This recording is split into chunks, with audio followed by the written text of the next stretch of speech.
discret à propos de sa vie sentimentale, Grishka Bogdanov n'avait plus été aperçu avec une femme depuis sa séparation avec Fiona, sa compagne en 2019. Avant de succomber à la Covid-19, le frère jumeau d'Igor avait retrouvé l'amour. La pandémie de Covid-19 ne cessera donc jamais de faire des victimes. Alors que le variant Omicron débarque en France, le pays pleure la mort des célèbres jumeaux Bogdanov, décédés à quelques jours d'intervalle.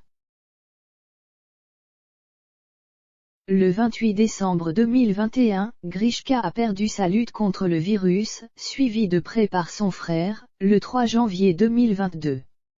La dégringolade sanitaire a débuté le week-end du 11 décembre dernier, quand Igor a été testé positif mais qu'il a senti la fièvre monter une poignée d'heures plus tard. Elle débarque chez lui puis, paniqué, appelle les pompiers. C'est Grishka Bogdanov, qui a pourtant été hospitalisé le premier. Dans les colonnes du magazine Paris Match, on apprend qu'il ne parlait plus qu'à son frère dans cet état, mais que c'est sa compagne, Shemaï, qui l'a poussé à quitter son immeuble. Elle débarque chez lui puis, paniquée, appelle les pompiers, peut-on lire. Admis à l'hôpital Georges Pompidou, Grishka retrouve son flegme. Il promet de sortir le lendemain. Les médecins sont moins optimistes. Inscrit sous X pour préserver son anonymat, Grishka Bogdanov n'a jamais quitté les lieux. Il a toutefois eu le temps de convaincre Igor de le rejoindre dans la plus grande discrétion. Alités à 2 chambres d'intervalle, séparés par les murs, les frères de 72 ans n'avaient jamais été aussi proches.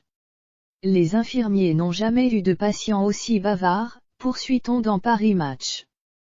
Pendus au téléphone, les jumeaux maintiennent cette connexion permanente d'une chambre à l'autre et commentent absolument tout.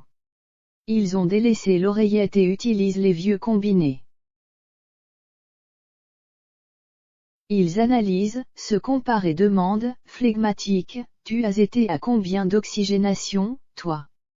Unis à la vie comme à la mort, Igor et Grishka Bogdanov ont rejoint l'éternel avec 6 jours d'écart seulement. Leurs obsèques se tiendront le 10 janvier prochain à 15h, en l'église de la Madeleine à Paris, comme l'a confirmé la famille des frères à BFM TV.